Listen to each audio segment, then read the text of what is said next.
Lan kula niku syukur ora pegatan. Umum wong alim pegatan. Kula ora pegatan wis syukur. Mbok sampean ra roh, pokoke saiki sementing ora. Mbok sampean nek kare pangeran sing roh. Sok. Imam Sibawi. Niku senengane ngarang kitab. Imam Sibawi darani Sibawi iku mergo ambune kaya apel. Guanteng Mas. Wis ora ambune kaya apel, Mas. Ora aku ora Imam Sibawi ora kaya ambune kaya apel. Kabeh wedok-wedok jenenge Imam sinten. Guanteng tak jekno.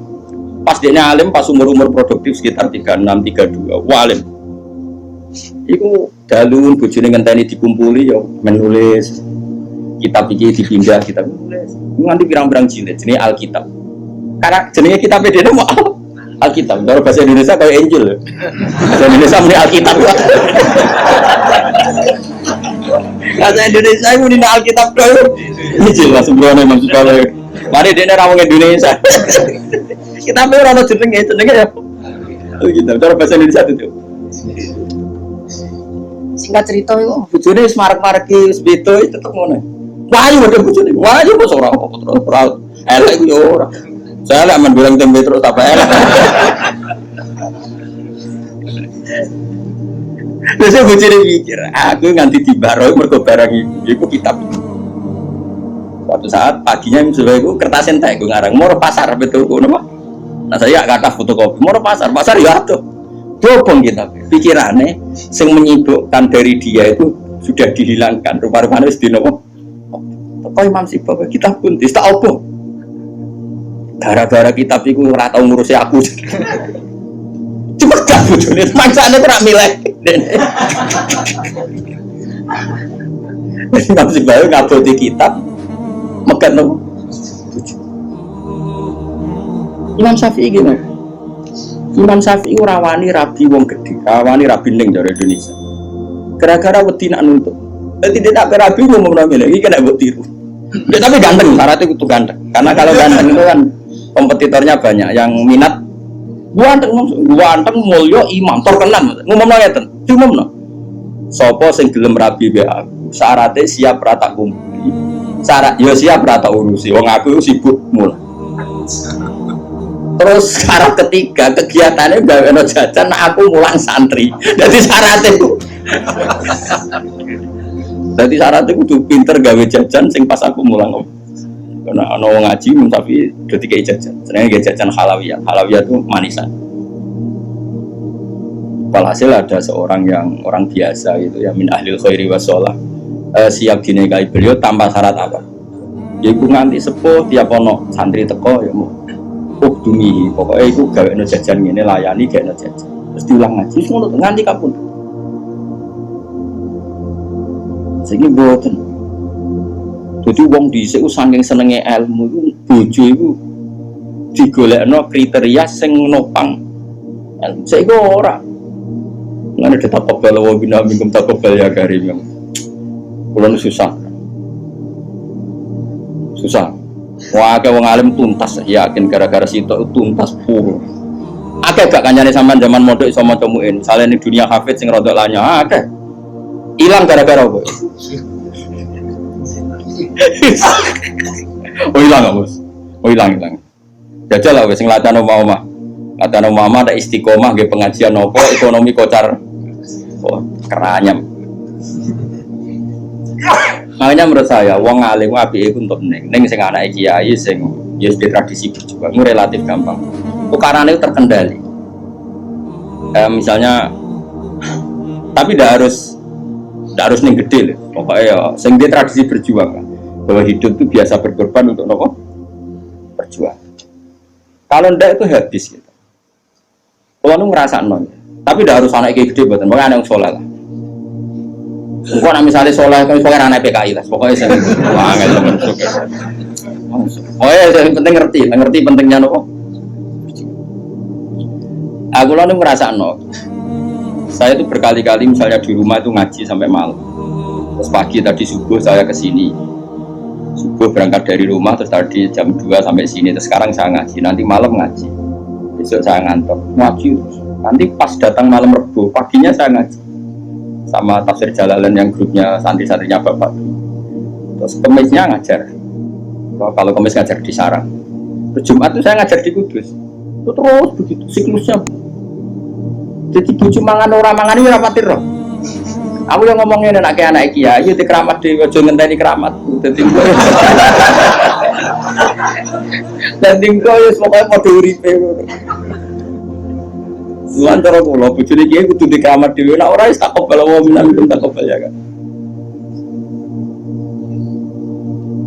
Ini kan ya seperti itu Aisyah itu termasuk istri yang dengan kriteria itu.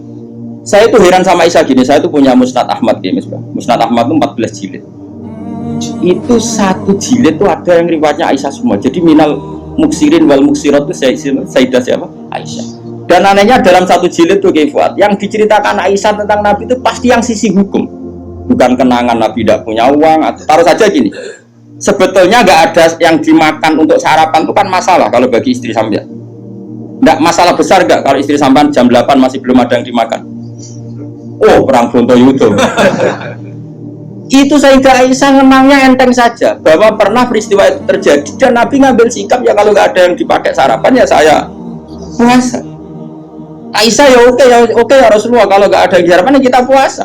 Kowe bayang loh di bojomu ayo. Nang nganti kiamat. Kok segampang itu menyelesaikan masalah ekonomi masalah.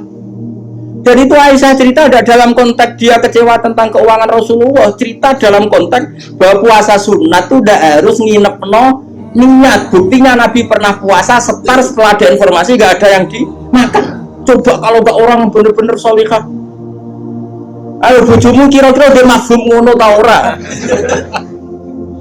Ono sarapan di kesimpulan, ayo Pak poso. Sekabel kersane pangeran. Bujum nak ngomong ngono kadane aku tak kayak duwe yakin. Oh tak dia yakin. Sak kapan ae terjadi, tapi dibodohi lho.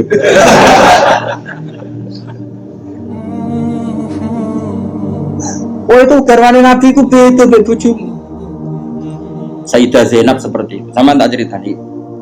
Sayyidah Zainab itu melihat Nabi itu iktikaf di masjid. Itu langsung garwane Nabi itu bikin sawari itu semacam pegangan-pegangan terus jadi syariah, jadi pembatas. Semuanya iktikaf di masjid. Sekarang hitung saja Fuad. Andaikan Nabi tidak figur yang menarik di mereka dan andaikan Nabi adalah figur yang jorok, yang nggak benar di depan mereka, pasti mereka ada ingin mengikuti Rasulullah Shallallahu Alaihi Wasallam. Neng dinggon garwa akeh itu sumber masalah, tapi garwane Nabi itu biasa kompetisi. Neng bab nopo ibadah. Makanya kata Ibnu Hajar al-Asqalani dalam kitab Fathul Bari, kenapa Nabi dikasih istri banyak? Wong kecangkeman wong wedok. Dan luwih kecangkeman bojone mergo roh elek. Tapi Nabi digarwa sama, semuanya menjadi sholihah, hafizah dan semuanya menjaga agama. Andai kan Nabi ada sesuatu yang masalah bagi Nabi, tentu ini akan keluar-keluar ning dinggon wong wedok ora iso nyempet apa yang dilihat dari suami. Tapi setelah ditinggal Nabi, mereka jadi perempuan-perempuan yang tambah handal. Sayyidah Aisyah jadi aktivis, iqamatul haq. Sampai nggak terima sama Sayyidina Ali ketika secara zahir lama sekali menangani siapa? Qatalatu siapa? Utsman. Meskipun ya itu masalah ijtihad, kita percaya Sayyidina Ali, ya percaya Sayyidah Aisyah. Sayyidah Maimunah ya sama, Sayyidah semua istrinya Nabi. Coba sampean lihat di hadis-hadis itu. Wiridan yang saya baca kalau ngaji tafsir Jalalain itu yang malam Selasa subhanahu wa bihamdihi ada khalqi wa ridha nafsi, itu rawi-rawinya juga istri-istrinya. Coba andai kan mereka kecewa dengan Nabi karena melihat ada yang nggak benar pada diri Nabi, mesti wong itu kecangkeman kabeh. Nyatanya enggak. Bahkan mereka jadi figur-figur yang tambah solihah setelah dinikahi. Coba kenangannya Sayyidah Aisyah. Bojomu di kenangan ngene ta ora, aku takon. Nah iya yo gawe-gawe. Aku yakin gawe. Jadi Sayyidah Aisyah, Nabi nak seling pangeran. Aku rak wis ayu ku gak kanggo. Ayo asal ayu, Mus. Ayu banget retno, ayu banget. Nom. Wong jenenge Khumairah. Wis ayu banget. Iku Sayyidah Aisyah itu kalau sehari itu malang, terus mlumah. Iku Nabi ku nak wae salat ya numpangis. Jadi Sayyidah Aisyah. Makanya terus jadi bab fikih. Boleh sholat di depannya itu ada orang sing turu.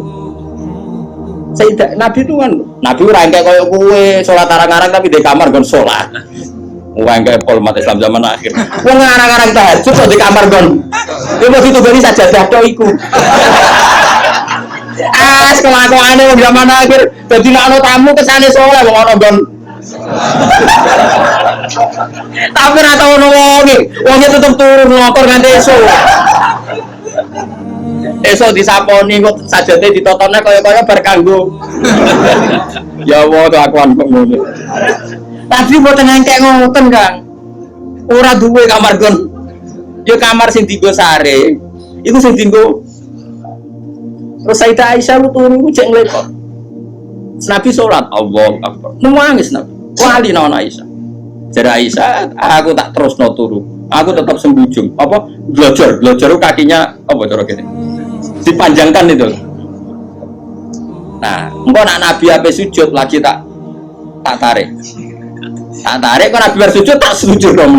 Wong nak ngadeg suwi wae. Artinya coba, kowe tahu ngalami ngono.